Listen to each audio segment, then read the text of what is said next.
Хэрвээ чи хүн рүү хуруугаа чиглүүлээл шууд бан гээл алж чаддаг болчвол яах вэ? Бас машин тэргийг зүгээр гарынхаа хисаар хөдөлгөж чадаад байвал юу хийх вэ?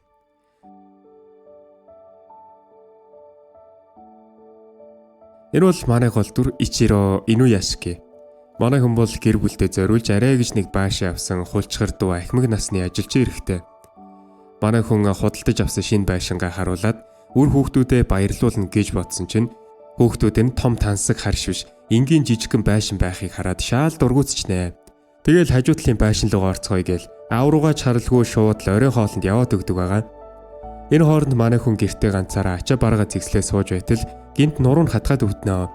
Манай хүний нас нь явж хөөх юм. За тэгээд халааснасаа нэг цаас гаргаж ирээд хардаг ба тэр нь эмнэлгийн шинжилгээний хариу байх нь тэрэ.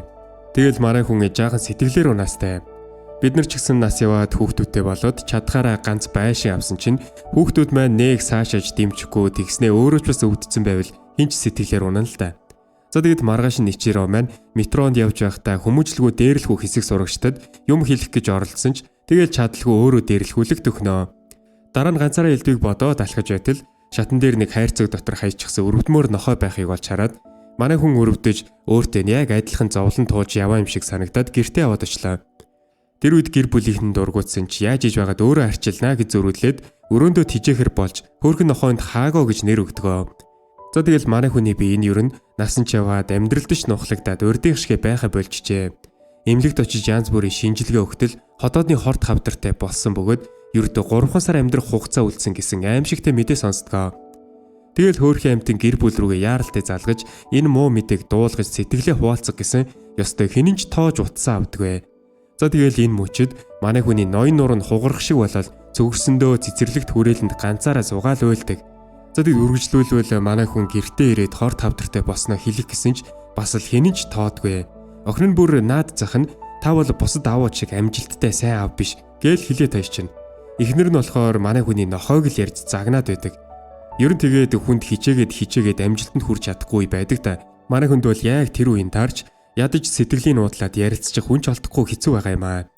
За тэгэл манай хүн сэтгэл гутрал нь дээд зэгтээ тулаад нохоогоо аваад цэцэрлэгт хүрээлэнд очиод хэрв намайг хорт хавдартай босныг тэд бүрэн сонссон бол миний төлөө ядаж ганц тусал нулимс унгах байсан болов гээл нохоогоо тэрвэрэд баахан уйллаа. Тэгж байтал хажууд нэг өсвөр насны хүү ирээд тэнгэр ширтэж зогсонгоо. Манай хүнтэй элдвийг ярьж буухалж Ичирогийн сэтгэлийг баг зэрэг дэвтэлээ. Тэгсэн яг тэр үед гинтэл тэнгэр гэрэлтээд хүчтэй дэлбэрэлт болоод явчнаа. Энэ үед хаагаа хуцаж байх үед өөр орон зай шиг газраас хажин гажуудсан хоолойнууд бид санамсаргүй устгажчихсан амьд биетүүдийг буцааж сэргээж байна гэж шивнэлтхэн сонсдтiin байна. Тэгэд маргааш өглөө Ичиро яг юу босныг огт санахгүйгээр цэцэрлэгт хүрээлэндээ сэрлээ. Тэгсэн бие нь хөнгөрцөн ямар нэг зөөвргөө сайхан байна. За тэгэд хаагууг аваад гэртээ харьтал гинт цангаал нилээ уус уулаа. Дээрэс нь нуруу нүвдгөө болчихсон. Гудамжаар алхаж яваад шилээ авсан чинь нүдний шилгүүгээр бүх юмыг бүр залуу байх шигээл тод хараад эхэлдэг. Тэгэд Ичиро маань эмнэлэгт очиж шинжилгээ өгтөл эмч нар таны хавдар зүгээр л алга болчихсон байх шүү дээ. Ямар гайхамшигтай юм бэ? Гээл мэл гайхацаад юм байна. За тэгэл манай хүн юу болоод байгааг ойлгож ядаад шокроод гэртээ ирсэн. Бие нь хөлөрж байснаа гинт гарнаас нь уур савсаад эхэллээ. Тэгсэн хаагуу түүний алгыг долгоосон чинь гинт нэг зүйл идэвхчих шиг болоод гар нь яг л буур шиг зэвсэг болоод хуурчдаг. За тэгээ сандраал гараас авчсан чинь өчигдөрөөрөө идсэн хоол нь хан руу буудагдаад цацарчнаа. Улмаар биеийнхээ янз бүрийн хэсэгт хурж үзээд ирүүндээ хүрсэн чинь толгойн тал тийш хуваагдсанаа дотор тал нь робот шиг болсон байдаг. Манай хүн бол ерөөхдөө нөгөө дэлбэрэлтээс болоод киборг болсон байдаг. За тэгэл Ичиро маань энэ бүхнийг толгойдоо эргэцүүлж бодох гээд цэцэрлэгт хүрээлэн лөө очиж өнгөрсөн шөнийн явдлыг санаад тэр шөнө өөртөө хамт дэлбэрэлтэд өртсөн яг л өөр шиг нь зовлон туулсан нөгөө өсвөр насны хүүг олж уулзахаар шийдтгээ. За тэгсэн яг энэ үед түүнээс зайтай утасны бүхээгт нэг залуу их нэртэйгээ утсаар ирж надад дахиад ганцхан боломж өгөөш би дахиад арх уухгүй гээл ярьж байлаа. Тэгэд нөгөө хүн боломж олгосонд баярлалаа гэд энэ удаад үнэхээр шаргуу ажиллаж чамайг заавал баярлуулах болно гээл амлаж байваа. Тэгсэн Ичирод бүр холоос яриан сонсогдоод байдаг. Үүний дараа хэдэн танхай хүүхдүүд явж байх ба нөгөө хүүхдүүд хуучин амьдралаа шинээр эхлэхээр шийдсэн нөгөө залуутай таарад гэр оронгүй юм уу гээл дээрлэхэж эхэлвэ. Бүр мань хүн рүү салют буудаж шатааж энэ тэр. Энэ бүхнийг холоо сонсон Ичиро маань туслахаар шийдлээ. За тэгэл нөгөө орон гэргүй залуу маань яахаа мэдгүй уйлаад байж байтал Ичиро маань 50 гихч нь алхаад очлоо. Тэгсэн нөгөө сахилгагүй хүүхдүүд Ичиро руу салют буудуулаад манай хүү юу тайч алхаад очлоо. Тэгсэн нөгөө хэд нь бүр шийдцээ. Ичирог тойр цогсноо дээрлэхэд улмаар бүр цохиураар зодож нүдэд ихэлвэ. Манай хүн бүр газар унаад өгсөн чинь нөгөө хэд нь тоосон ч юмгүй. За өөдчлаа гэд дараагийн хүнээр чийш үгээл нөгөө орон гэргүй хүн рүү алхлаа. Тэгсэн энэ үед Ичиро маань ухаалтсан болохоор би энэ автомат мод руугаа шилжчихлээ. Тэгсэн дагнаас нь камер гарч ирснээр нөгөө хүүхдүүдийг бай болгож тогтоогоод лазераар зогсоож бүгдийнх нь мэдээллийг сканердэж нэрус регистрийн дугаартаа татаж авснаа олон нийтийн сүлжээ бүр телевизээр хүртэл харсан бүх зүйлээ нэгтгэхэд бузар булааг нь дийлгсэн бичлэг болгоод цацждаг. За үүний дараа нөгөө орон гэргүй залуу маань манай хүнд ёстой уйлж унжиж байж талархлаа илэрхийлээд одооноос ёстой сайн хүн болж дахиж ингэж нохоо шиг амьдрахгүй гэж амлалт өгөөд итгэл дүүрэн амьдралаа шинээр эхлүүлэхээр явдгаа. Тэгсэн Ичиро маань энэ бүх хугацааны дараа нэг хүнд ч ихсэн тус болж амьдралыг нь чиглүүлж өгсөндөө бас энэ мэдрэмжийг мэдэрч байгаадаа өөрийгөө одоо ч хүн хэвээрээ юм байна гэж бодоод баярлалаа сэтгэлээсээ уйллаа. Гэртээ хараад Ичиро толинд сайборг болсон төрхөө хараад нэг л таагүй санагдана. Гисэг хідэж дэндүү хүчрэг робот хүчтэй босноо ухамсарлан энгийн амьдралаараа үргэлжлүүлэн амьдарч өөрийгөө хүн хэвээрээ гэдгээ батлахын тулд чадах чинээгээрээ олон хүний амийг аврахаар өөртөө тангаргалдаг. Энэ хооронд сургууль дээр Хиро гэдэг сурагч ангийнхаа хүүхдэд ярилцаж зогсноо. За энэ бол өнөөх цэцэрлэгт хүрээлэнд Ичиротой хамт дэлбэрэлтэд өртсөн хүү юм аа. Хирогийн найз нь Ичирогийн охин Марийг хараад би Марийг крашилдаг тэр ёстой хөөрхөн гэж боддог тухайгаа хэлтэл Хиро бол би муухай аштай хүмүүс дургүй гэж огтгож тоодгүй. Тэр үед Хирогийн хамгийн сайн заан доон ангид байхгүй байгааг анзаараад тэр дахиад дээрлгүүлж зодуусан юм байхдаг гээл гайхдаг. Хижээл тараад Хиро найзыгаа ирэхээр гэртэнд очлоо. Ээж нь хаалга нээж өглөө. Тэгсэн аандоо өрөөндөө орондоо бүгсэн шинжтэй хүнжлөө толгой дээгүүрээ нөмөрцөг хөвдөж байна. За тэгэл Хиро маань түүнтэй ярилцах гэсэн нээх дуурдгүй. Тэгэхээр нь Хиро түүнийг сэтгэлээр дэмжихээр шинэ комик номоо гаргаж ирээл уншиж өглөө. Хиро үргэлжлүүлээд номоо уншиж байгаад сэтгэл нь хөдлөөд нэг хэсэг дээр нулимс туслуулчдсан байна. Тэгээд аандоогоо сүүлийн үед хүмүүсийг түгшээж 8 хүний амийг хөнөөсөн цуврал алуурчны талаар сонссон эсхийг нь асуув. Энэ үед аандоо мэдэхгүй гэсэн Хиро би тэр хүнийг мэднэ л гэлээ. Ингээд эцэст нь анхаарлыг нь татаж чадсан тул аандоо орноосоо өндөгөөд чи тэр талаар яаж мэдтiin бэ гэж асуулаа.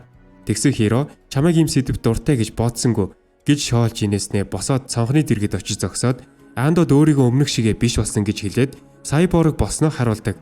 Аандоо энэ үед шокрол нэг л итгэж өгдөггүй. Тэгэл Хирогоос ямар гэж ил башиглаад байгааг нь асууж үүнд огтхон читэгдэггүй. Тэгсэн Хиро хариу тайлбар хийхийн оронд аандоо гэрээс нь дагуулж гараад нэг хэрэг рүү хурууга чиглүүлж агаад бан гээл буудаж унгааж үзүүлдэг.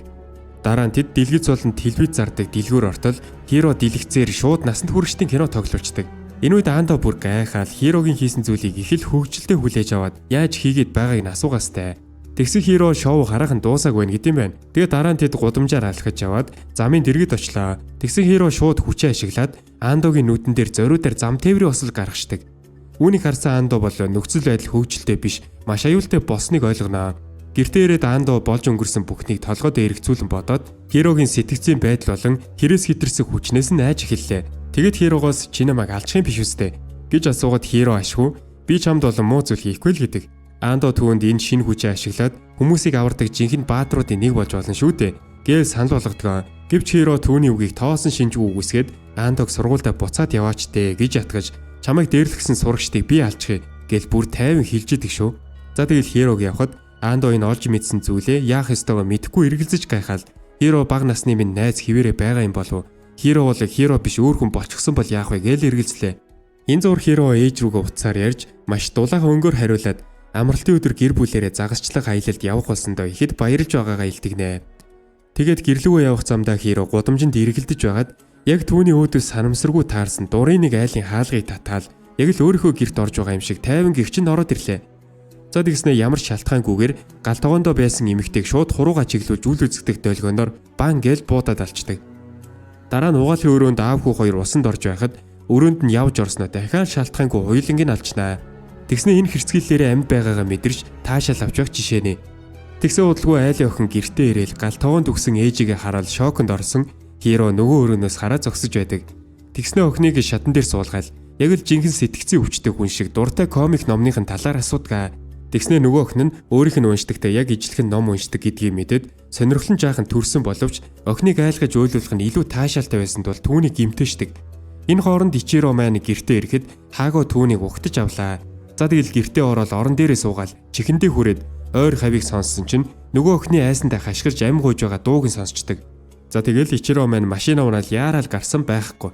Түгжирэнд орох зуур нөгөө охин нь ам тавьхан сонсогдож байгаа юм аа. Эцэст нь Ичиро тэр айлд очоод хаалгаараа гарч зугтах гэж байгаа далуусан охины цогцыг хараад өөрт нь хязгааргүй супер хүч байсаар байж тус бол чадаагүй дэ өөрийгөө буруутгаал багтарлаа. Яг тэр үед дотгош ортол Хиро түүнийг хараад зогсож байдаг. Тэгснэ Хиро энэ охины өвөг нь алаагүй үлдээсэн байж тэгээл Ичиро руу хурууга чиглүүлж байгаад бууттал цохилтын хүчнээс болоод Ичиро маань шидэгдэд унцдаг. За тэгэл Хиро Ичирог үхчлээ гэж бодоод гараа даалгаж байтал Ичиро араас нь зүг зүгээр гараад ирдэг.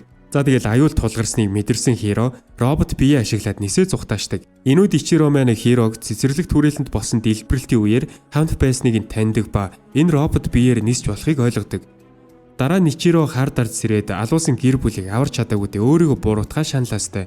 Телевизээр гарах алгад өртсөн айлын тухай үзээд Хирог яаж зогсох вэ гэж шаналдаг.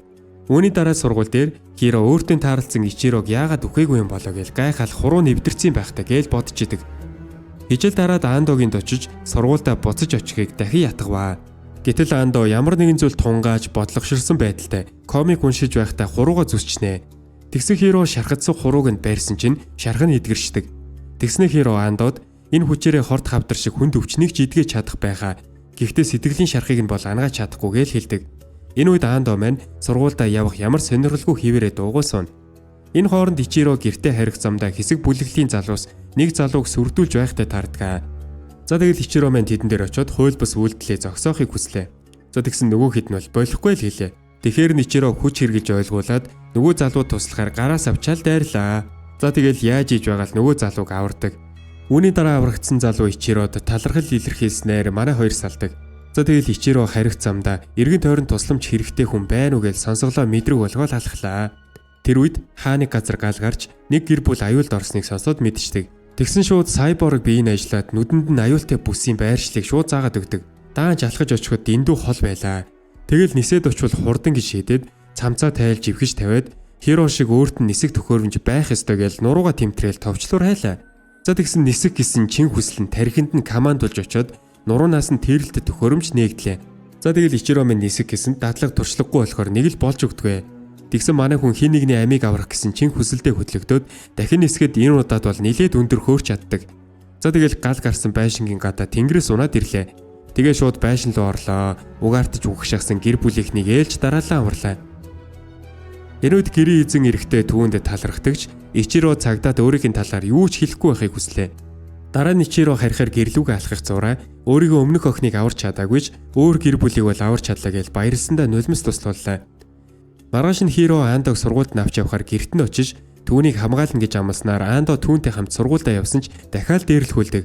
За тэгсэн Хиро дээрлэлтийг зогсоолаа. Тэгсэн нөгөөх нь Хирог үстэй тавлгүй яах вэ? Тэгэхээр нь Хиро бугуунаас нь хүчтэй базчлаа. Улмаар бүр Андогоос уучлалт гуйхыг шаарддаг.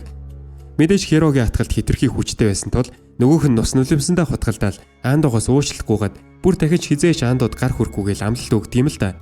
За тэгэл баг ясанд бяцрах төгсөн гараа барайл уйлал ангиас гарлаа. Тэгсэн бусад дээрлэгч хүүхдүүд нь Хиро Андо хоёрыг хичээл тараа сургуулийн дээвэр дээр гараад ирээрэй гэж занж гин. За тэгэл хичээлж тарлаа. Манай хоёр дээвэр дээр очиод хүлээхэд тэнд өстө нохооч ирдгвэ. Тэгсэн хэдэн километрийн цаана байгааг харж чаддаг болохоор Хиро тэднийг аль хэдийнэ яваад өөр охидтой хамт алхаж байгааг Андод хэлдэг. Юу ч харж чадахгүй байсан Андо бол гайхах үед Хиро түүнд дуруу өгч Андо дурангаараа нөгөө хэдийг хайж байх зур Хиро хажууд нь бам бам гээл хилээд эхэлдэг. Тэгсэн энэ үед Андо дурангаараа татаал харсан чинь нөгөөдөл нь буудуулаад үхээд байна. Нүднийхөө өмнө болсон энэ аимшигтай явдалд цочирдсан Андо би шиний өшөөг авчлаа. Бид цагдаа нарт хизээш баригдахгүй гэж тайвшруулах Хирогийн үгэнд юу гэж хариулахаа мэдэхгүй гацчдаг. Тэгсэн Хиро одоо хинч намайг дийлэхгүй. Би бол дэлхийн хамгийн хүчрхэг хүн гэж хэлж байна. За тэгэл Хиро Андод хязгааргүй мөнгө гаргаж авч чадхаа харуулсны дараа Андог хамт тоглоомын төв орохыг урьсан ч Андо Хирог ямар ч өршөөлгүй аллаг үйлддэг зэрлэг аратан болж хувирсан байна гэдгийг хэлээд түүнтэй цаашид найз байж чадахгүй гэдгийг хэлж шууд татгалзав. Энэ үед ямар ч гэмшилгүй байгаа Хиро бол найзынхаа энэ бодлыг огтхон ч ойлгож чадахгүй байлаа. Андо түүнд туслахыг хичээж өөрийгөө цагдаа нарт тушаа гэж ятгсан ч Хиро эрс татгалзваа. Үүнийг сонсон Андо өөрт нь дахиж ойртох хэрэггүй гэж хэлэхэд Хиро Андог хичээлээ таслахгүй байхыг сануулад яваад өгдөг. Энэ зур Ичиро маань харих замдаа машин дариулж шархацсан мууртай таарснаар өөрийнхөө эмчлэх чадвараа нээн илрүүлж дахин нэг ам авардгаа. За тэгээд улсын хамгийн хүнд өвчтөй хүмүүс хэвддэг эмнэлэгт очоод өвчтөнгүүдийг нууцаар эмчилж эхэлдэг. Энэ хооронд Андотой муудалсандаа бухимдсан Хиро дахин аллаг үлдэж дурын айлд явж ороод гим зэмгүй гэр бүлийн амь насанд хэрцгийгээр хүрчлээ.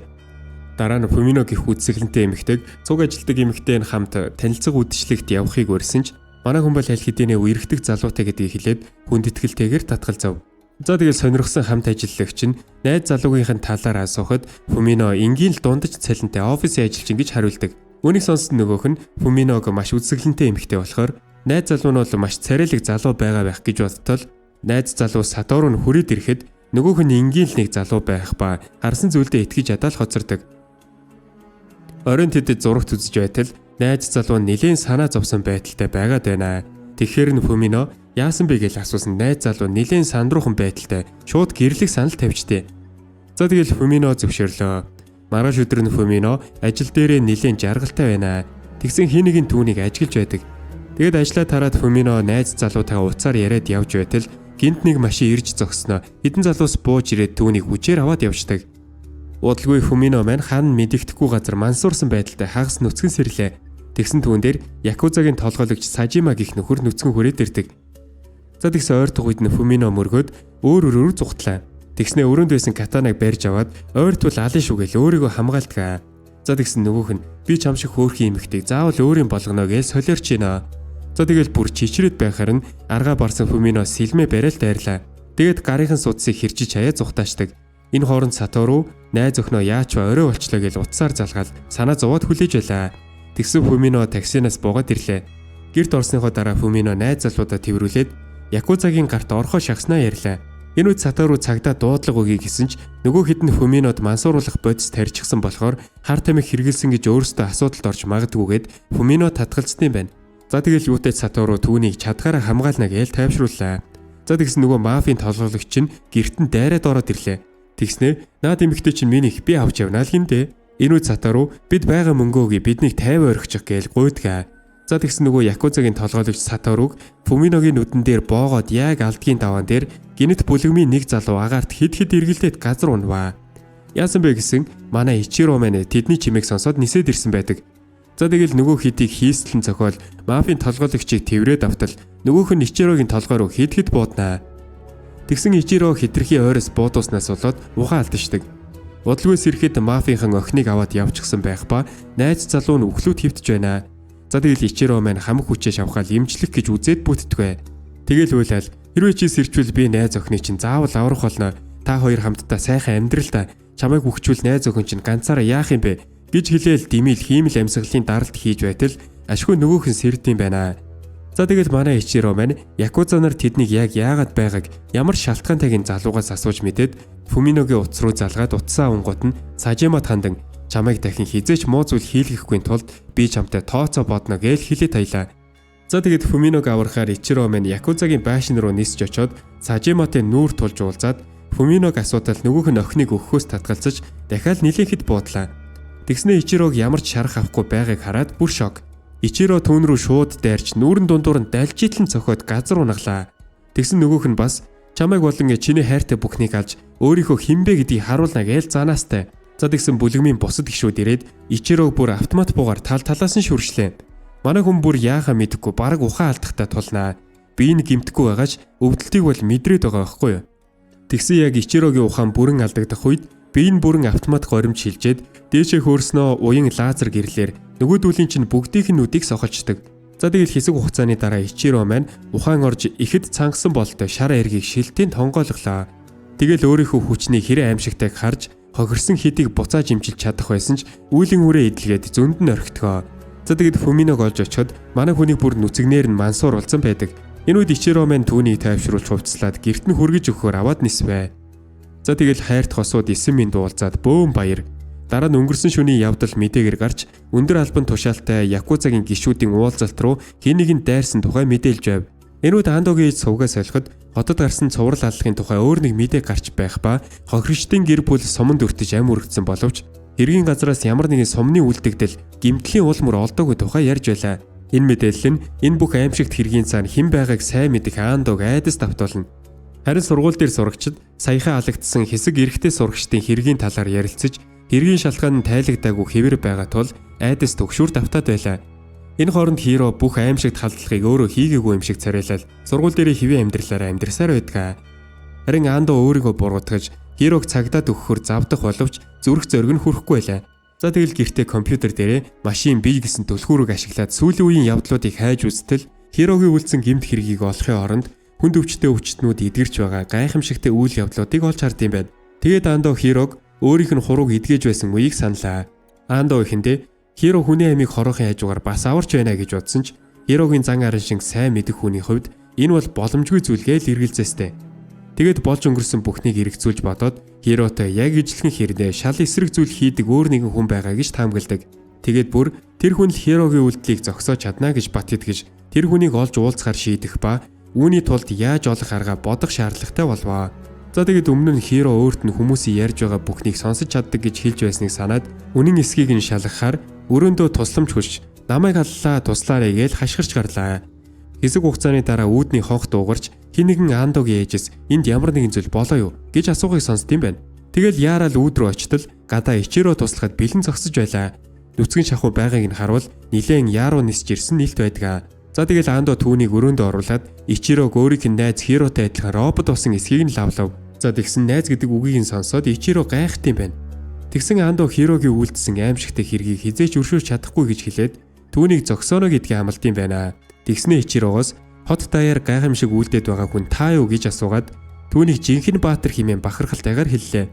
За тэгэл тэд Хирог зогсоох талаар ярилцаад Андо түүнийг зогсоохын тулд ятгаж чадах бүхнээ хийнэ л гэлээ.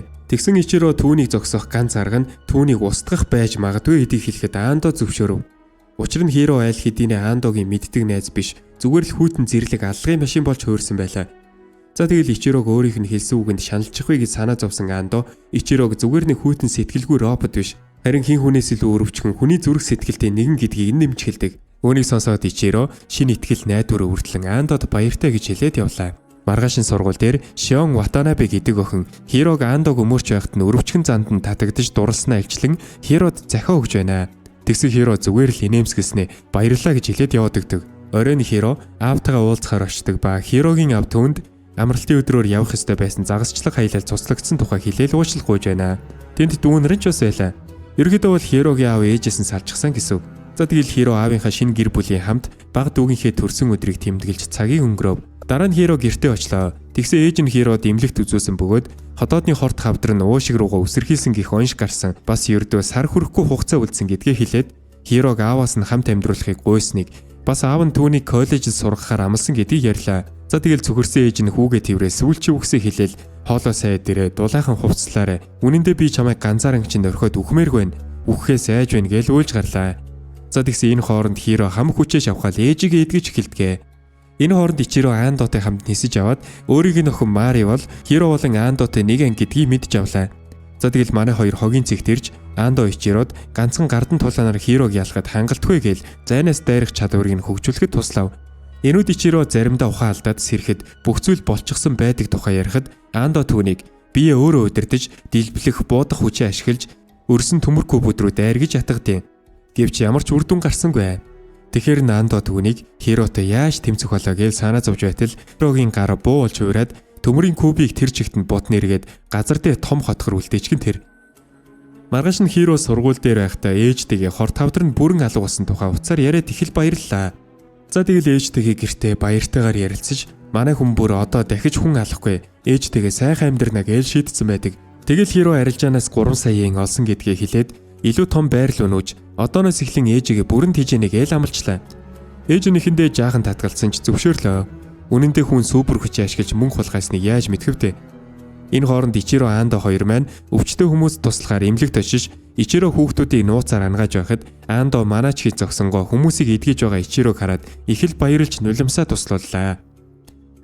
Харин Хиро гэртээ ээжтэйгээ хамт мэдээ үзэж суутал ээж нь саяхан гарсан аимшигт аллагуудыг шүүмжилж ийм хүүхэд өсгсөн эцэг ихтэй нь уулзахыг хүсэж байна. Ийм хүүхэд өсгснөөс үгсэн дээр гэж хэлдэм байна.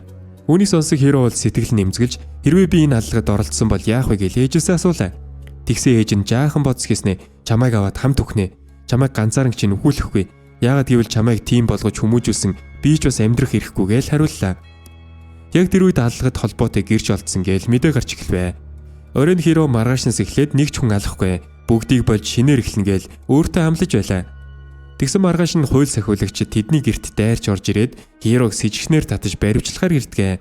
За тэгэл манай хүн зүхтахыг оролцсон ч цагдаа нар барээд авж байгаа юм аа. Энэ үед ээж нь миний хүүг яаж байгаа юм бэ гээл уйлаастай. Тэгсэн шоронд орохыг хүсээгүй Хиро маань хүчээ ашиглаад тэндээс зүхтлаа. Мань хүн агаарт нисж явахдаа ээжтэйгээ сайхан амьдрах боломжтой байсан ч тэгж чадаагүй дэ харамсал уйлж гардгаа. За тэгээд гудамжинд суугаад сүлжээ татаал мэдээ үзлээ. Тэгсэн өөрийг нь зураг хөрөгтэй нь албан ёсоор эрен сурвалжлаад ихэлсэн байдаг. За тэгээд яах вэ гэж сууж байтал өнөөх Хирод сэтгэлээ илчилсэн Шонгийн охин гараад ирнэ.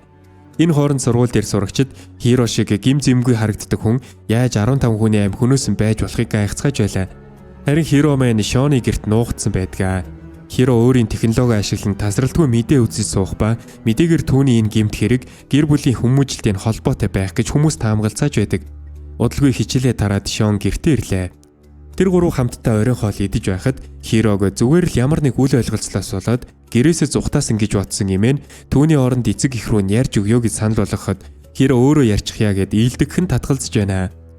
Тэр шөндөө Хиро Шон болон эмээг нь унтаж байхад өрөөнд нь ороод тэднийг алах хэрэгтэй юу гэж эргэлздэг. Маргааш өглөөнд тэд тайван сайхан өглөөний цайгаа хамтдаа ууцгаалаа. Хиро маань арайч алчхаагүй юм байна л да. Энэ хооронд Андо Ичиротой хамт байж түүний хүч чадлыг илүү сайн нээж олох тусалсаар л байв. Манай Андо бол Хиро гар утсаа өөрийн цахим системтэй холбож чаддгийг мэддэг тул Ичирогч мөн адил үүнийг хийж чадах эсхийг туршиж зөөврийн компьютер дээрх USB оролдод тааруулж хуруугаа үржилхийг Ичиро санал болгож байдгаа. За тэгсэн Андо утсаа түүнд холбоод өөрийнх нь утсан дээр гардаг интерфейс Ичирогийн нүдэнд харагдаад эхэлдэг. Дугаар болон бусад мэдээлэлээ оруулж тохируулсны дараа Андо түүн рүү залгахад Ичиро өөрийнхөө толгой дотор Андогийн яриаг шууд сонсож чадж байлаа. Ингэснээр Ичиро нисэж байхтайч гар утас гих мэт зүйл барихгүйгээр утсаар чөлөөтэй ярих боломжтой болжээ.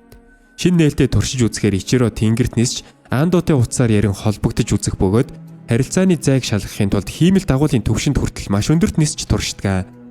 Энэ хооронд Хиро маань харанхуй өрөөнд систем ашиглаж мэдээ үзвэл хөөрхий ээж нь уйлал сурвалжлагч нарт хүүгийн хэрэг хийсэн хэрэг өөрөөс нь болсон гээл хүүгээ хүмүүжүүлж чадаагүй уучлаарай гээл бүх хариуцлагыг өөрөө үүрэх талаар ярилцлага өгч байдгийг.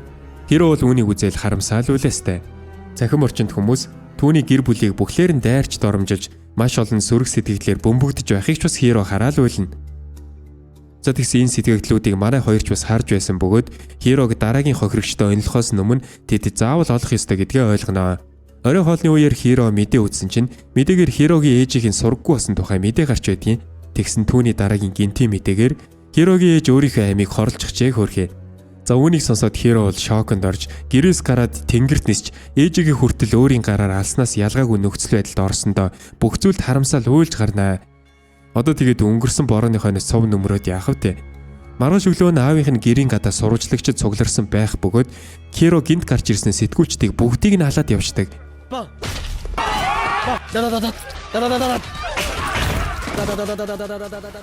Ингээд Хиро гудамжаар явж байхдаа цахим орчноор мэдээнүүдийг шалгавал ээжийнх нь өөд болсон мэдээнд дор нэг нөхөр сөрөг комент бичээд их л тохуургаад байхыг олд юм аа.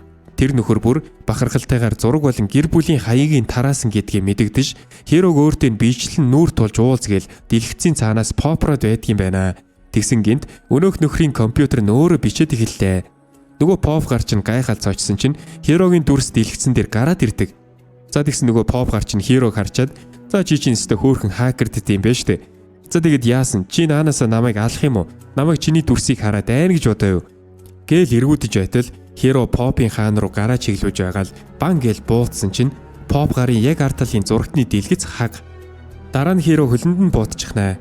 Нөгөөх нь уйлж унжаал ам гуугаал дахиж ингэж цахим орчинд том баахгүй гээл гуйсан ч Хиро бол өршөөлгүй шууд алдгаа. Улмаар Хиро улам хэрцгий болж цахим орчинд сөрөг сэтгэгдэл бичиж түүний ээжийг буруутгаж доромжилсан бүх хүмүүсийг дэлгэцээр дамжуулан алж эхэлж байгаа юм. Хүмүүс ажил дээрээ гэртээ дэлгүүрт метронд гээл хаасайгүй тархинда буудуулж үхвэстэй. Оройн Хиро Шионы гэрт эргэж ирээд дуугүй өөрийнхөө байртаж байгаа өрөөнд ороод шууд унтахаар хэвтлээ. Тэр шөндөө Хиро өнгөрсөн амьдралаа дурсаал уйлж өгвөө. Бүх юм инх тайван байсан тэр цаг үед Хиро найзуудтайгаа хичээлээ тарж яваад гэр гертээ харихаар салаад метроны буудал дээр ирэв. Тэгсэн тэр үед нэг нөхөр метроны урдуур орж амиа хорлохыг манай хүн харжээ. За тэгэл өглөө нь Хиро сэрлээ. Манай Шион бол яг л Хирогийн ээж шиг заяа. Хирог зүгээр эсгэд санаа зовоол шалгаастай. За тэгэл Шон маань сургуультай явдаг. Тэгсэн сургууль дээр нь Хирогийн үйлдсэн хэрэгүүд хамгийн халуун сэдв болсон байх ба хаас айгуул хүмүүс яриастай. За тэгээд оройн Шон Хирогийн байга өрөөнд орж ирээд цагдаа нар жинхэнэ алуурчныг барихаар бүх зүйл сайхан болно гэж хэллээ. Манай хүн бол Хирог зүгээр гүтгэгдээ цагдаа нараас зугатаасан гэж ойлгосон юм байна л да. Тэгэл Хирог сэтгэлээр дэмжихээр үүнийг хэлж байгаа юм байна л да. Тэгсэн Хиро өөрийнх нь гамшигт явдлын талаар ярьж байгааг сонсоод Шоныг одог болтол өөрийг нь хэн гэдгийг мэдээгүй байгааг ойлгоноо. За тэгэл Хиро хэд хэдэн хүний амь насыг хөнөөсөн жинхэнэ алуурчин гэдгээ хэлчихлээ. Энэ үед Шон хитрхи цайлган болохоор сонсон зүйлдээ итгэж чадал гайхах боловч Хиро яриагаа үргэлжлүүлж 7 хоног бүр өөрөөр байшинд орж ямар ч гимшилгүйгээр хүмүүсийг алж байснаа ярьдаг ба одоо өөрийгөө хүн биш робот болсон гэдгээ хэллээ. За тэгэл цэцэрлэг түрээлэн дэлбэрэлтэд өртөж өгөхөд сайборг болж дахин амилсан мөн түүнээс хойш сэтгэл хөдлөлөө мэдрэхэ болж зүгээр л төмрөөр хийгдсэн робот болж дотроо ёроолгүй харанхуйг л мэдэрдэг болсон гэдгээ хэллээ. Ингэж хэлэх зураа цаасны хутаг барьж аваад ийм робот болсноос хойш өрөвдөх сэтгэл болон бусад сэтгэл хөдлөлөө докторхоо болсон бөгөөд зөвхөн хүн алхам түүнд ямар нэгэн мэдрэмж төрүүлж байсныг ярьдаг. За тэгээд тэднийг эсэргүүцэх тусам өөрийгөө жинхэнэ хүн гэдгийг мэдэрч байснаа хэлээд хутгийг ашиглаж өөрийгөө гимтэх гэтэл эрен хугарчдаг. Энэ үед Шон түүнийг хэвийн хүн хэвээр байна гэж зүтгэсээр байсан болохоор Хиро эргэж хараад робот хэсгээ ил гаргаж харууллаа. За тэгээд Шонд өөрийгөө ойлгуулахар зорьсон Хиро түүнийг ардлаас нь тэрврээд агаарт нислээ. Энэ үед айж хашгирах Шонд хандан дэлхийн нийт Хирогийн хувьд дайсан болсон бөгөөд энэ улсын бүх хүнийг ална гэж хэлээд Хиро Шоныг унахаар гараа сулдсан байна. Тэгсэн Шон үхэхээс айсандаа биш Хирог өөрийг нь болон эмээг нь битгий орхиож гисэндээ уйллаа. За тэгсэн Хиро түүний сэтгэл хөдлөлийг сайн ойлгож чадахгүй байгаач буцааж чанга тэрврээд тэдэнтэй хамт үүрд байна гэж амладаг. Гэхдээ өөрийгөө цагдаа тушааж чадахгүйгээс гадна авсан хүний амийг буцааж авчирч чадахгүй гэдгээч бас хэлэхэд Шон уйлсаар л байлаа. За тэгээд тэд ярилцсны эцэст Хиро дахиж хүн алахгүй хүмүүсийн амь насыг аварна гэж амлах ба шинэ амьдрал эхлэх гэж байгаагаа хэллээ. За тэгэл манай хоёр газарт бууж ирээл тэрвэрлдэгэ. Үүний дараа хот дундах нэгэн оффист Нао гэх эмэгтэйг ажил дээр байхад нь дарган түүнийг өдий хоолнд урьж хавдрын имчилгээг зохих ёсоор хийлгэж байгаа эсхийг нь асууж шалгаж байна. Манай хүн бол хожуу шатанд орсон эдгэршгүй өвчтэй. Зөвхөн өвчин амдаагчл хэрглэж хамт байх хүнгүй ганцаардсан тул амьдралынхаа үлдэгдэл цаг хугацааг ажилдаа зориулж байгаа хүн юм байна л да. Түүнийг өрөвдсөн дарга Наод ямар нэгэн тусламж хэрэгтэй бол хэлээрэй л гэлээ. Ажил тарсны дараа Нао хотоор алхаж явахдаа дурлалт хосууд хөөхөн хүүхдүүд аз жаргалтай хүмүүсийг хараад өөрөөс нь тэсвэр байгааг мэдэрч би хүмээргүй байна. Би жирийн хүн шиг эрүүл сарвал амьдрмаар байна. Гээл тэсэлгүй байлнаа хөөрхий. Тэгсэн манай хүн интернетээс ямар ч өвчтөй хүмүүс тусалж чадна гэсэн хүнийг олдог. За тэгэл зарын дагуу нөгөө хүнтэй уулзахаар нэг газарт ирлээ. За тэгсэн тэнд Хиро байх ба манай хүн Наогийн гараас барьж хавдрыг нь юучгүй имчилж өгдөг. Хэдхэн хормын дараа имчилгээ дуусч түүнийг бүрэн эдгэрсэн гэдгийг хэлээд маргааш имлэгт үзүүлж эдгэрсэн тухайга цахим сүлжээнд оруулахыг хүслээ. Ингээд маргааш нь Наогийн офисын дарга шинэ хүн ажилд орж дээ гэд дууттал Нао царайн гэрэлтэд бүр шаал өрхөн болцсон байдаг. Үүний үр дүнд үн төлбөргүйгээр эдгэрэх хүсэлтэд олон хүмүүс нууцлаг аврагчийг зорин ирж байлаа. Ихэнх нь эргэлзэж байсан ч бүгд адилхан үхлийн ирмэгт ирсэн өөр хандах газаргүй хүмүүс байлаа. Хирогийн сайн үйлс хүмүүсийн дунд хурдасч тусламж хэрэгтэй байгаа хүмүүст хүрэхийн тулд өөрөөр бүс нутгуудыг өөрөө зорж очих болдгоо. Манай хүү эцэст нь арай засраад эхэллээ. Эрэгтэй хүнийг ерөн тэгэд эмэгтэй хүн засдаг юм уу тоо. За тэгсэн 2 сарын дараач Хирогийн өмнө нь хийсэн гэмт хэрэг мартагдахгүй байх ба сурагчид Хиро одоо хүртэл баригдаагүй байгаа тухай ярилцаж түүний одоогийн байдлын талаар янз бүрийн таамаглал дэвшүүлсээр байлаа. Энэ хооронд Хиро маань Шоны ачаар өөр зүйл мэдэрч гисэндээ баярлж Хиро Шоныг чанга тэрврээд үрд хайрлаж үрд хамт байхаа амлаж байна. За тэгэд гэртээ ирээд тэд эмээтэйгээ хамт хөнхөөн орой хоол идээд удалгүй унтахаар хэвтцгэлээ. Тэгсэн гай газар доороос гихчээр манай хүнийг овоо засраад явж явахт нь гинт шөнөөр цэргүүд Хирог олоод ирнэ. Тэгснэ Шон болон эмээг нь онц ностой гэмт хэрэгтэнтэй хамсан нуун дарагдуулсан гээл шууд газар дээр нь буудаад алчин. Тэгэл Хирогчоос устгахаар тал талаас нь буудлаа. За тэгэл Хиро маань арга буюу цэргүүд рүү дайрч Шон болон эмээгийнхэн цогцыг аваад зүгтдгаа. За тэгэл Хиро маань уучлах гуугаал уйллаа. Маргааш өглөө нь мэдээгээр асар том солиор дэлхий рүү маш хурдтайгаар ойртож байгаа бөгөөд мөргөлдсөн тохиолдолд асар их сүрэл авчирна гэж мэдээлж байлаа. Сургууль дээр сурагчид энэ тухай ярилцаж энэ том мэдээ нь хүмүүсийг Хирогийн тухай бүрмэсэн мартахад хүргэжээ. Энэ хооронд албан тушаалтнууд орой хоол идэж суухдаа Хирог ганцаараа яаж бүхэл бүтэн тусгай хүчний ангийг бүхлээр нусгасан тухай ярилцаж сэжигтэн бол урд өмнө гарч байгаагүй онцгой тохиолдол бөгөөд түүнийг баримтлах ажиллагаа тэдний чадлаас хол давсан тухай ярилцаж байдгаа. Энэ хооронд Ичирогийн охин Мари ангийнхаа нэг баян айлын хүүг гэрт нь хүртэл дагаж ирээд аавынхын тухай хэд хэдийн юм асууж эхэлнэ. За тэгсэн нөгөөх нь манга зураач хэллээ. Энэ үед Мари ч бас манга зурх хүсэлтэй гэдгийг хэлсэн чинь нөгөөх нь хүн болгон манга зурснараа амжилтанд хүрдгүү маа л гэж байна. За тэгэл манай хоёр маргалдаад саллаа. Энэ хооронд Андогийн өрөөнд тэд Маригийн тухай ярилцлаа. Ичиро охин нь баг байхдаа өөрийг нь хөгшөө харагдаж байгаа болохоор охин нь удахгүй аавыгаа үхэж магадгүй гэж бодоод уйлж байсныг ярьлаа. Тэгснэ Андогийн ярианаас охин нь сургууль дээрээ маш нэр хүндтэй гэдгийг сонсоод гайхваа. Энэ хооронд Мари өрөөндөө манга зурж суухдаа ангийнхаа хүүхдийн хэлсэн үгэнд дуурлаж тэднийг дарж аваад түүнээс том байшин барина гэж ам гарч байлаа. Харин Андо Ичиро хоёр маань бэлтгэлээ үргэлжлүүлэх ба Ичиро хүчээ ашиглаж зайнаас машин удирдах чадлаа. Эдгээр энэ сайн зүйлж Хиро бол Ичирогоос 10 дахин хүчтэй.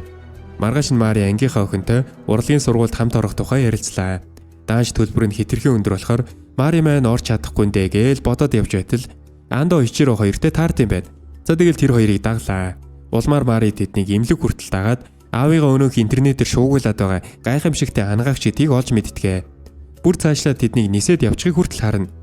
Оройн Ичиро гэртээ ирэхэд эхнэр нь Маригийн дүнгийн талаар түүнтэй ярилцаж байдаг.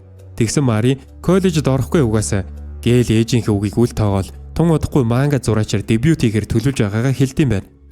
Яг энэ үед Ичиро өрөөнд орж ирээд эхнэртэйгээ ярилцлаа. Манай хүн охиноо өмөөрөл ядаж ахлах сургуулийн амжилттай төгсчүүл манга зураач болох мөрөөдлийг дэмжнэ л гэлээ. Тэгсэн Мари маань нүдэн томроод ангуудаа аавыгаа арай өөрөөр хараад хүндлээлийг хэллээ.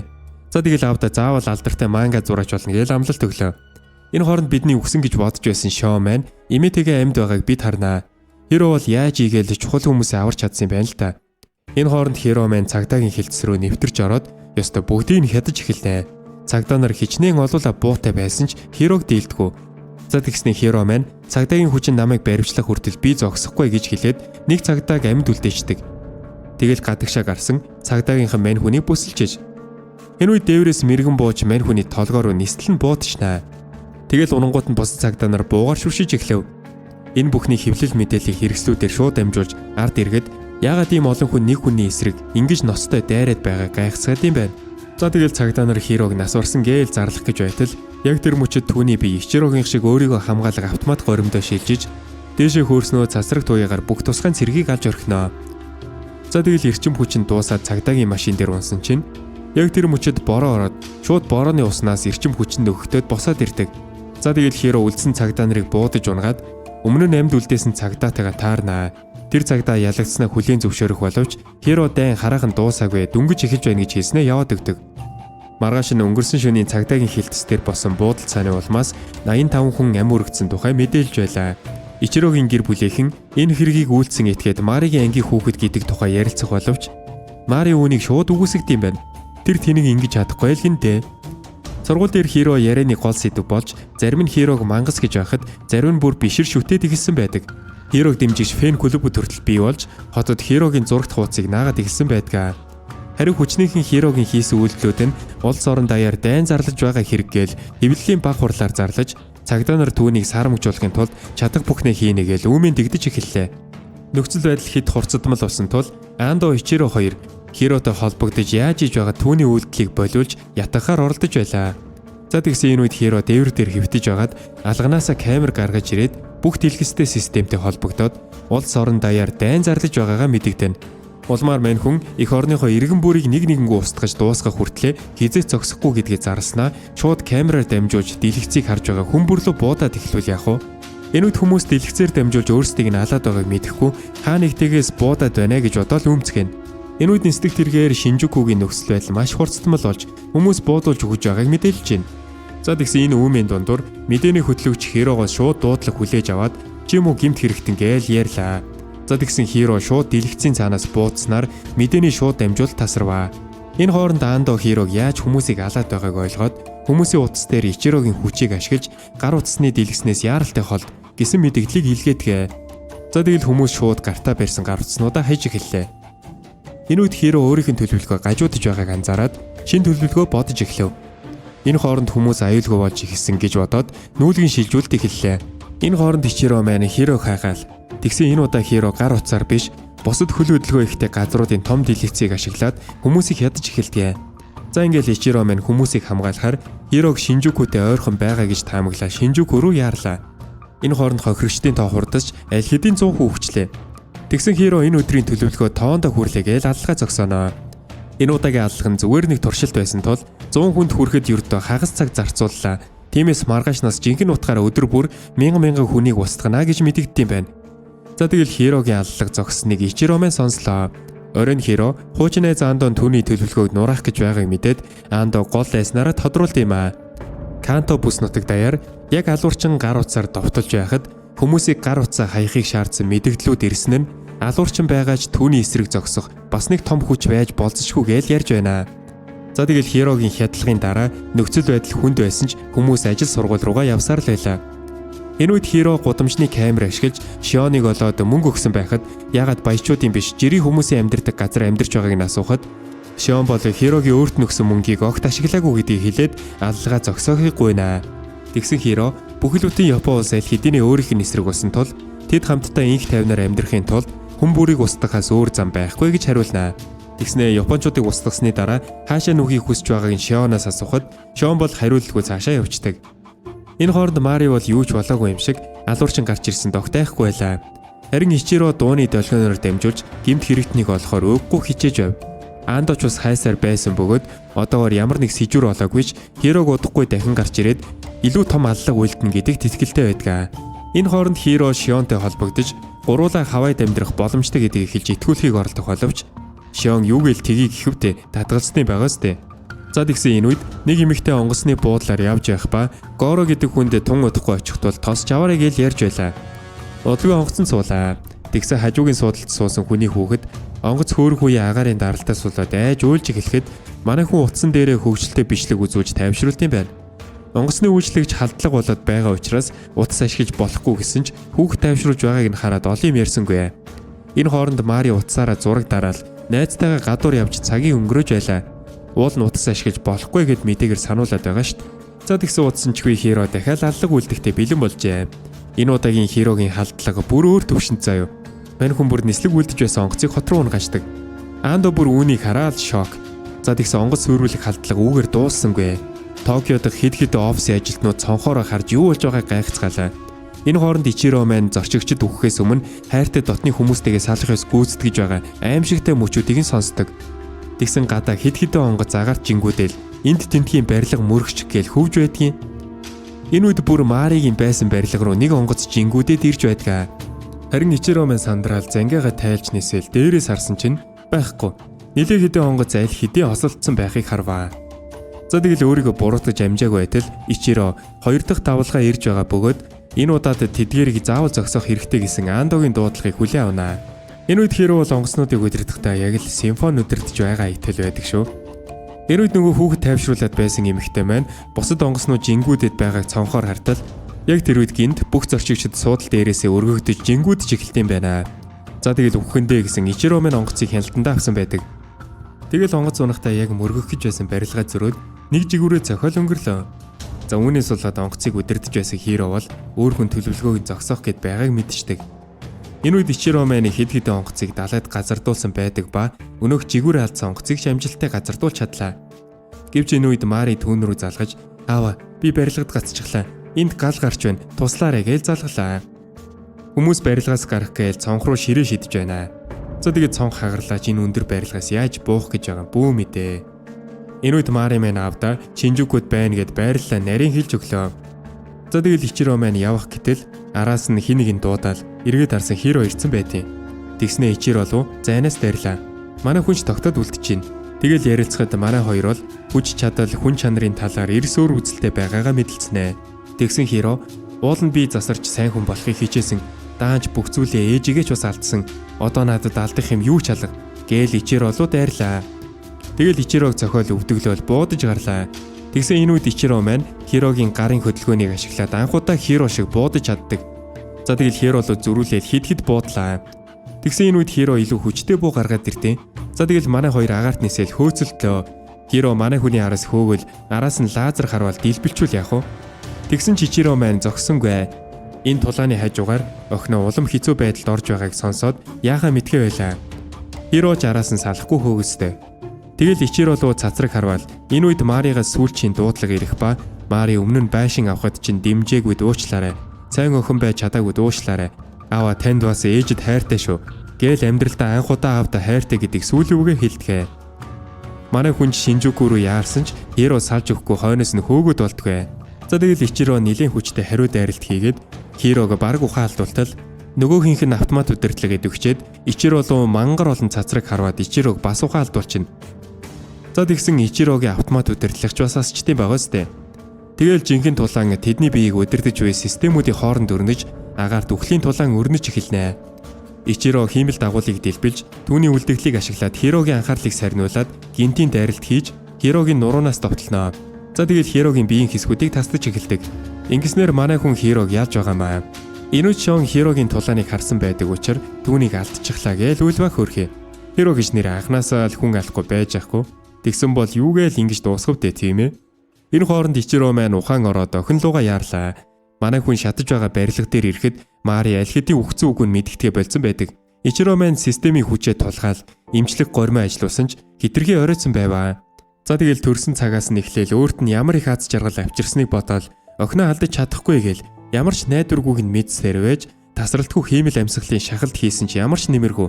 Тэгэл арга буюу охиноосоо амжиж ирч чадаагүйдээ уучлалгүйгаал нүдийг нь аниулж өгөөд хамаг биеийн сул байгаал явах гэтэл сүүлчийн гэл багаарч Мари маань сулхан ханаагаад эхэлдэг. Энүүд Ичиро маань яарч очоод хамаг хүчээ шавхаал амьсгал зүрх үүшгийг дэмжихээр эмчлэг гормоо дээд цэгт нь тултал ачааллуулваа. За тэгэл ашгүй манай хүн охиноо аварч байгаа. Энүүд охин нь аава хараал нялхраал асгартал өөлдөм байгааз тээ. За тэгэл манай хоёр барилгаас гарч ирэхэд Ичиро маань өөр амьд үлдсэн хүмүүсийг аврахаар буцаад нислээ. Улмаар Маригийн найзыг ч аварлаа, бусад нэлээ олон хүнийг ч аварлаа. Тэгэл бүгд Ичиро талархаал гэр лүгээ явлаа. Энэ үед Ичиро Мариг гэртээ харж бай өглөө эрт очино гэж хэлээд хот дундуур явж халдлагаас болж өглөө ирмэгт болсон хүмүүсийг эмчлээл эхэллээ. Шөнийн турш аврагчид сурвалжлагчид болон Ичирогийн үйлийг харсан хүмүүр хохирогчдыг өглөө ирмэгээс аварч байгааг нь гайхаж хараад Ичирогийн үйлдэлүүдийн бичлэгүүд цахим орчинд тархаж хүмүүс бурхан газар дээр буугаад ирвгээл биширцгэж эхэллээ.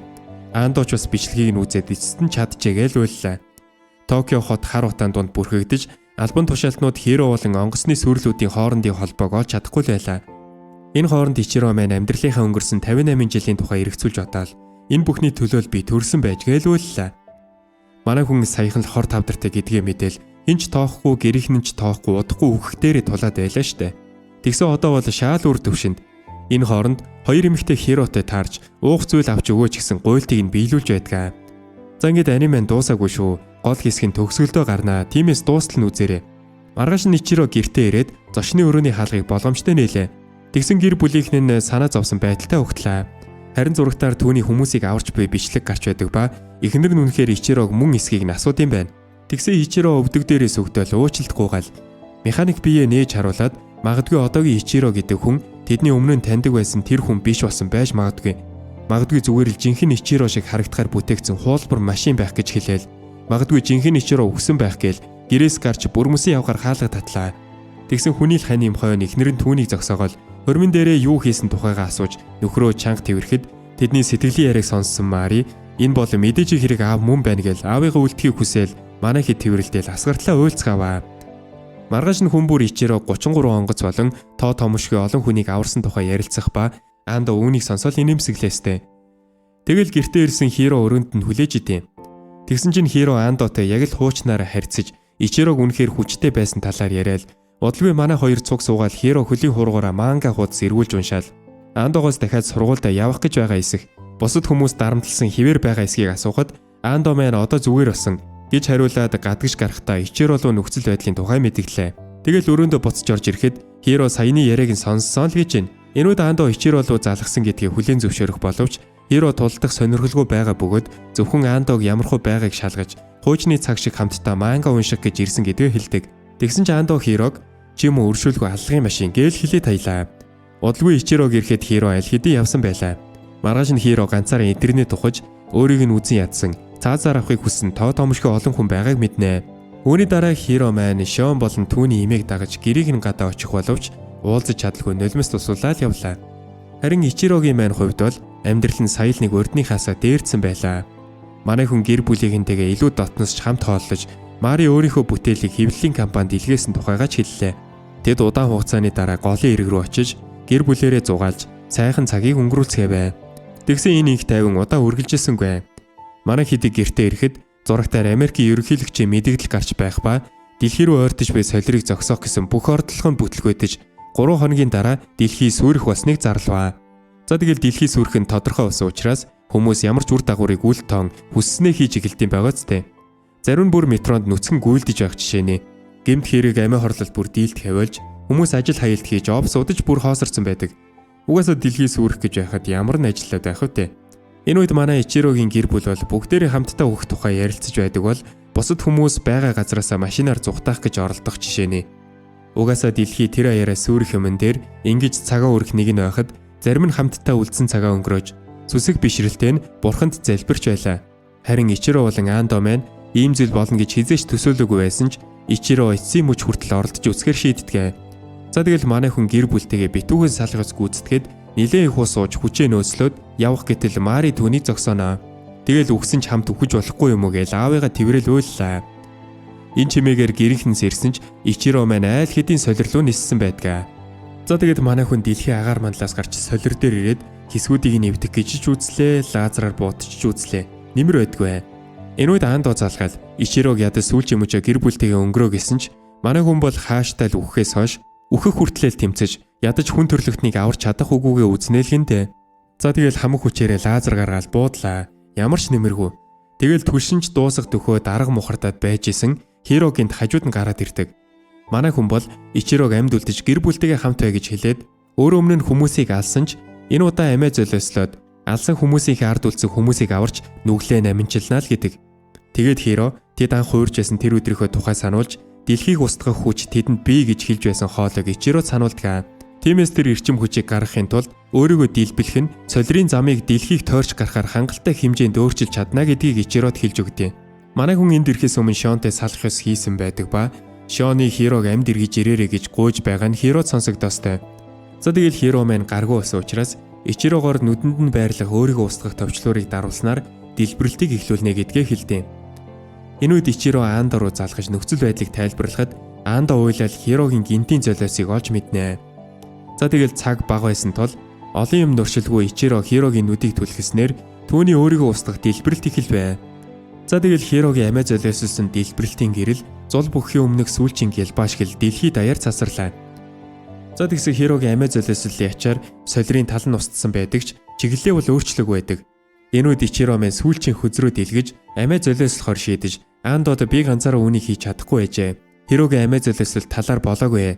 Тэр ирээгүй бол тэрний алсан хүмүүс амьд байсан ч тэртээ тэргүүл дэлхийтэй хамт бүгд үхэх байсан байжээ. Харин Хиро амиа золиослосноор ядаж ард үлдсэн хүмүүс нь амьд үлдэж амьдралаа үргэлжлүүлэх боломжтой боллоо гэдгийг хэлээд маргааш уулзъя гэж амлаад уцаа тасаллаа. За тэгэл манай хүн өөрийн хувь тавилангаа хүлээн зөвшөөрч үхэхээс айсан ч солир дээр үлдэж нүдээ өөрөө түлхэж оруулдаг. Амьдралынх нь үн цэнтэй мөчүүд гэр бүл бяцхан нохойн түүний хамгийн сүлд батсан зүйлс байлаа. Ингээд Ичирогийн бие дэлбэрснээр солир түүнтэй хамт бут үсрээ алга боллоо. Ингэснээр хүн бүр аврагдсан ч түүнийг хайрлаж үнэлдэг байсан хүмүүс зүрхэндээ гүн шарахтай хоцорч үнэлж баршгүй тийм зүйлийг алдлаа. Түүнээс хойш нэлээд хугацаа өнгөрч Мари гудамжаар алхаж явахдаа дэлгүүр ордог ба манга номын хуудсуудыг эргүүлж байтал өөрийнх нь бүтээл гараад ирдэг. Ерөнхийдөө бол Маригийн бүтээл тэмцээнд ялаад Японы зах зээлд зарагдахаар маш олон хувь хэвлэгдэж гарсан байдаг. За ингээл манай хүн энэ баяртай мэдээг гэрээгэндээ дуулгахаар яаран гэрлүүгийг гүйснээр аниме албан ёсоор дуустдаг. Энэ бүхний эцэст гэж хэлэхэд манай хаан хүн яаж ч буруу зүйл хийж болно. Гэхдээ тэрийгэ засахад хизээч оройддгүй юм а гэдгийг Хиро маань бидэнд харуулж чадлаа штэ. Бас нөгөө талаар Ичиро шиг хүнд нөхцөл байдалд орсон ч юунд ч битгий бууж өгөөрэй. Өнөөдөр чи шамирч болно. Маргааш чамд ямар гинтийн сайхан зүйл тохиолдохыг хэн мэдлээ. Амьдрал чамд муу хүзрүүхч болно. Амьд явж хариуг нь тултал бариарай. За тэгэд бичлэг маань таалагдсан гэж найдаж байна. 8-с аудио байлаа. Цаг заваа гаргаж бичлэгийг маань үзсэн хүмүүстээ маш их баярлалаа. Өдрийг сайхан өнгөрүүлээрэй.